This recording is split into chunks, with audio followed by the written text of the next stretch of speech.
दिक्कत नहीं। चलिए भैया, आज का जो टॉपिक है ना वो बहुत ज़्यादा इंपॉर्टेंट है। टॉपिक का नाम है distinctions between charge against profit and appropriation out of profit. पहले मैं आपको समझा रहा हूँ, फिर आपको इसके नोट्स अलग से बना के चलने। ध्यान से मेरी बात को समझना। दो शब्द हैं, एक शब्द क्या बोल रहा है चार्ज अगेंस्ट प्रॉफिट, दूसरा बोल रहा है एप्रोप्रिएशन आउट ऑफ प्रॉफिट। एक बोल रहा है चार्ज अगेंस्ट प्रॉफिट, दूसरा बोल रहा है एप्रोप्रिएशन आउट ऑफ प्रॉफिट। तो इसका देखो टेबल में सबसे पहले लिखा हुआ बेसिक्स ऑफ डिस्टिंक्शंस, जब और फिर क्या लिखा हुआ सबसे पहले नेचर, फिर उसके बाद है भैया रिकॉर्डिंग, फिर है नेसेसरी और नॉट, फिर है एग्जाम्पल। तो सबसे पहले मैं बात करता हूँ भैया नेचर में। तो नेचर में क्या लिखते हैं कि it indicates expenses to be deducted from profits while calculating net profit और नेट लॉस। ध्यान से मेरी बात समझना। जैसी मैं बात कर रहा हूँ चार्ज अगेंस्ट प्रॉफिट, आपके दिमाग में क्या आ जाना चाहिए? प्रॉफिट एंड लॉस अकाउंट आ जाना चाहिए। जैसे मैं बात कर रहा हूँ भैया चार्ज अगेंस्ट प्रॉफिट, दिमाग में क्या आ जाएगा? प्रॉफिट एंड लॉस अकाउंट आ जाएगा। ठीक है, जो ये बोल रहे हैं कि चार्ज अगेंस्ट प्रॉफिट में कौन से खर्चे आ रहे हैं जिनको भैया हम माइनस करते हैं। कब माइनस, कहाँ से माइनस करते हैं हम? प्रॉफिट से माइनस करते हैं। कहाँ से माइनस कर रहे हैं हम? प्रॉफिट्स में से माइनस करें जब हम नेट प्रॉफिट और नेट लॉस को कैलकुलेट करते हैं। जब हम यहाँ पे पहुँचोगे, आप 1 मिनट थोड़ा सा शांत रहोगे और आप फटाफट से अपने दिमाग में पहुँच जाओगे 11वीं में। कौन सी क्लास में पहुँच जाओगे? और वहाँ पर आप पहुँच जाओगे फाइनल अकाउंट्स में। आपके दिमाग में क्या आना चाहिए? प्रॉफिट एंड लॉस अकाउंट आना चाहिए। अगर दिमाग में आ रहा है तो ठीक है, नहीं आ रहा तो 11वीं की बुक खोलना, प्रॉफिट एंड लॉस देखना और उसके डेबिट साइड वाले आइटम देखना। कौन से वाले साइड वाले? डेबिट साइड वाले, एन माइनस वाले। दिख रहे हैं आइटम? तो सारे दिख भी रहे हैं। वो सारे कौन से हो जाएंगे? चार्ज अगेंस्ट प्रॉफिट वाले आइटम हो जाएंगे। समझ में आया? एप्रोप्रिएशन आउट ऑफ प्रॉफिट की जब मैं बात करूँ तो एप्रोप्रिएशन मतलब होता है कि एक तरीके का प्रॉफिट का ही हिस्सा। समझ में आया? तो it indicates distribution of net profit to various sides. समझ में आया? यहाँ पर हम लोग क्या करते हैं? प्रॉफिट को डिस्ट्रीब्यूट करने की बात करते हैं। दिमाग में एक पिक्चर बनाओ कि ये मुझको क्या समझा रहा है। मैं तुमको समझाना चाह रहा हूँ कि एप्रोप्रिएशन आउट ऑफ प्रॉफिट मतलब ये कहानी कहाँ से शुरू हो रही है। देखो, मैं एक चित्रण से आपको यहाँ पर समझा सकता हूँ। मैं आपके लिए एक चित्र बनाता हूँ और इसको आपको समझाता हूँ। तो भाई जी यहाँ पे देखना ध्यान से। मैंने एक आपके सामने एक लाइन ड्रॉ करता हूँ। ठीक है, मैंने ये लाइन ड्रॉ करी और यहाँ पर मैंने कहीं पर लिख दिया नेट प्रॉफिट। यहाँ पर मैंने कहीं पर क्या लिख दिया? समझ में आया? इस नेट प्रॉफिट पे पहुँचने के लिए आपको बनाना पड़ता है प्रॉफिट एंड लॉस अकाउंट। और यहाँ पर आप सारे के सारे एन माइनस दिखाते हो। तो ये जितने भी आपको यहाँ पे एन माइनस दिख रहे हैं ये सबके सब क्या है? चार्ज अगेंस्ट प्रॉफिट है। क्या है? चार्ज अगेंस्ट प्रॉफिट है। समझ में आया? यहाँ पर आपके क्या होते थे? एन प्लस मतलब credit on income and gain. जो साइड बड़ी उसको मैं दोनों तरफ लिखता था, याद आ रहा? डिफरेंस मेरे पास यहाँ पे छोटी वाली साइड पर आ जाता था। तो तब मेरे पास क्या आता था? ये नेट प्रॉफिट आता था। तो ये वाली कहानी ये हो गई। एप्रोप्रिएशन में कहानी इसके बाद स्टार्ट होती है। एप्रोप्रिएशन में कहानी इसके बाद स्टार्ट होती है जहाँ पर मैं बोलता हूँ आपको कि वहाँ पर मैं बात कर रहा हूँ इस नेट प्रॉफिट को बांटने की बात कर रहा हूँ। समझ में आया?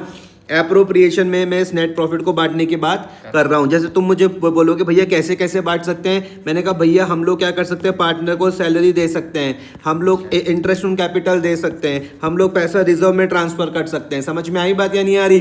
लेकिन अगर क्वेश्चन में हुआ भैया इंटरेस्ट ऑन लोन, क्या हुआ? इंटरेस्ट ऑन लोन, तो भैया वो यहाँ पर आएगा, उसको यहाँ पे मत डाल देना। इंटरेस्ट ऑन पार्टनर्स लोन भी हो तो भी वो यहीं पर आएगा। अभी समझाऊंगा आपको ध्यान से।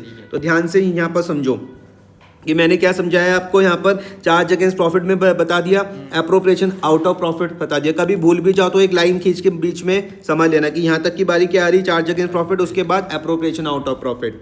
जल्दी तो नहीं हो रहा? रिकॉर्डिंग में मैं बात करता हूँ तो भैया चार्ज अगेंस्ट प्रॉफिट वाले जो खर्चे होते हैं, चार्ज अगेंस्ट प्रॉफिट वाले जो खर्चे होते हैं उनको मैं डेबिट क्या करता हूँ? प्रॉफिट एंड लॉस में। उनको मैं क्या करता हूँ? Debit.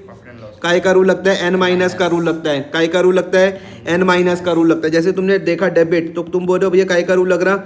Debit all expenses and losses. आने वाले बच्चों को तुम ही ये चीज़ सिखाओगे।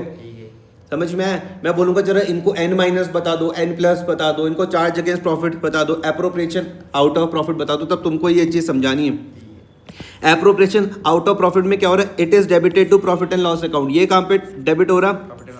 प्रॉफिट एंड लॉस में नहीं हो रहा, प्रॉफिट एंड लॉस एप्रोप्रिएशन में हो रहा है। ये कहाँ हो रहा? प्रॉफिट एंड लॉस एप्रोप्रिएशन में। समझ में आया? It is debited to the profit and loss appropriation account. इसका मतलब तुम देखो यहाँ पर आओ, ये मैंने तुमसे यहाँ पर देखो ये जो फॉर्मेट दिख रहा है ये प्रॉफिट एंड लॉस एप्रोप्रिएशन का। तो ये सारे के सारे, चाहे सैलरी हो जाए, चाहे कमीशन हो जाए पार्टनर को, इंटरेस्ट ऑन पार्टनर्स कैपिटल हो जाए, ये रिजर्व हो जाए, ये जो सब आइटम दिख रहे हैं ये सब के एप्रोप्रिएशन आउट ऑफ प्रॉफिट। इसको पढ़ना सीखना है, पढ़ना। तुम बोलोगे भैया ये सब मैं तभी तो दूंगा जब मेरे पास प्रॉफिट होगा, पार्टनर को सैलरी में तभी तो दूंगा जब प्रॉफिट होगा, मैं कमीशन तभी तो दूंगा जब प्रॉफिट होगा, मैं इंटरेस्ट ऑन कैपिटल तभी तो दूंगा जब प्रॉफिट होगा, रिजर्व में तभी तो पैसे ट्रांसफर करेंगे जब प्रॉफिट होगा। तो ये सब एप्रोप्रिएशन है, मतलब प्रॉफिट होगा तो हम ये सब काम करेंगे। लेकिन इंटरेस्ट ऑन लोन है तो 6% देना ही है, चाहे प्रॉफिट हो चाहे ना हो। आ रही मेरी बात समझ? मुझे इस जगह का रेंट देना ही है, चाहे मैं बच्चे पढ़ाऊं चाहे ना पढ़ाऊं। तो ये कौन सा खर्चा हो गया? कौन सा हो गया? अरे एन माइनस नहीं, चार्ज अगेंस्ट प्रॉफिट। थोड़ा सा जरा दिमाग को रखो शांत और सोचो ये क्या बातें बोल रहा है। पहली बात मैंने बोला मुझे इस जगह का रेंट देना ही देना है। सोचो, आंखें बंद करो, सोचो मेरी बात को। मैंने कहा मुझे इस जगह का रेंट देना ही देना है भैया। क्या मकान मालिक रेंट छोड़ देगा? मैं बोलूंगा कि मैंने इस महीने बच्चे नहीं पढ़ाए तो क्या वो रेंट छोड़ देगा? मैंने बोला इस महीने मैंने 100 बच्चे पढ़ाए तो क्या रेंट बढ़ा देगा वो? नहीं। समझ में आया? तो तुम बोल रहे हो कि भैया प्रॉफिट के होने या ना होने से कोई फर्क नहीं पड़ रहा है, ये खर्चा तो आपको देना ही देना है। तो इस तरीके के खर्चे को क्या बोलता हूँ मैं? Charge against profit. अब आई बात समझ में या नहीं आ रही है? मैंने आपको ये भी बात बोली थी कि जो भैया पार्टनर होता है, पार्टनर के आपकी 2 खूबियां बताई थी, वो बिजनेस का प्रिंसिपल भी होता है और क्या होता है? एजेंट भी होता है। समझ में आ रही है? अब आ जाओ तीसरे वाली में, नेसेसरी और not. It is necessary to make charges against profit even if there is a loss. चाहे भैया मुझे लॉस भी हो जाए तो भी मुझे इन खर्चों को करना पड़ेगा।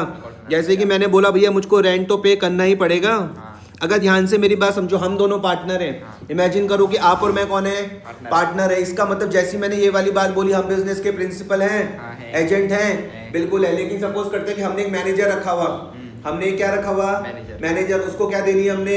सैलरी देनी है। किसी महीने हमने कहा इस महीने तो हमारा लॉस हो गया, तो क्या हम उसको सैलरी नहीं देंगे? सैलरी तो हमको उसको फिर भी देनी पड़ेगी। इसको हम क्या बोलते हैं? Charge against profit. समझ में आ रही है थोड़ी सी मेरी बात? दूसरा होता है appropriation are made only when there is profit. ध्यान दो यहाँ पर, appropriation are made only when there is profit. हम कौन थे? पार्टनर थे।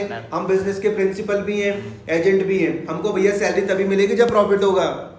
समझ में आ रही बात? मैनेजर को सैलरी तो भैया देनी ही पड़ेगी, लेकिन हमको सैलरी तब मिलेगी जब भैया क्या होगा? प्रॉफिट होगा। प्रॉफिट ही नहीं हुआ तो हम सैलरी कहाँ से देंगे खुद को? आ रही बात समझ में? एग्जाम्पल में देखो क्या लिखा हुआ है, interest on partners loan and rent paid to a partner. ध्यान से मेरी बात को समझो, हम दोनों पार्टनर हैं। मान लेते ये जगह मेरी है, लेकिन मैंने इसमें बिजनेस करने के लिए दी हुई, तो मैं रेंट तो चार्ज करूंगा ही। नहीं आई बात समझ में? मतलब फर्म के पॉइंट ऑफ व्यू से समझो। किसके पॉइंट ऑफ व्यू से? फर्म के पॉइंट ऑफ व्यू से। तो जगह का रेंट तो देना ही है, जगह का रेंट तो क्या करना है? देना ही है। अगर हमने भैया कि किसी पार्टनर ने फर्म को लोन दे दिया तो भैया इसको कम से कम 6% तो देना ही है, या तो अग्रीड रेट होगा या कम से कम 6% तो देना ही है। तो ऐसे खर्चे क्या होंगे? चार्ज अगेंस्ट प्रॉफिट होंगे। आ रही बात समझ में? ऐसे खर्चे क्या होंगे? Charge against profit. ऐसे खर्चे हम कहाँ पर दिखाते हैं? प्रॉफिट एंड लॉस अकाउंट में दिखाते हैं। ऐसे खर्चे हम कहाँ पर दिखाते हैं? प्रॉफिट एंड लॉस अकाउंट में दिखाते हैं। और दूसरे एप्रोप्रिएशन आउट ऑफ प्रॉफिट। नाम पढ़ो, एप्रोप्रिएशन मतलब प्रॉफिट का ही पार्ट है ये। जब प्रॉफिट होगा तभी हम इन खर्चों को करेंगे। जैसे कि इंटरेस्ट ऑन कैपिटल, पार्टनर को इंटरेस्ट ऑन कैपिटल तभी मिलेगा जब क्या होगी भैया? प्रॉफिट होगा। प्रॉफिट नहीं हुआ तो भैया इंटरेस्ट ऑन कैपिटल नहीं मिलने वाला। पार्टनर को सैलरी तभी मिलेगी जब क्या होगा? प्रॉफिट होगा। प्रॉफिट नहीं हुआ तो भैया सैलरी नहीं मिलने वाली। थोड़ी सी बात समझ में आई? बनाओ इसके नोट्स अब।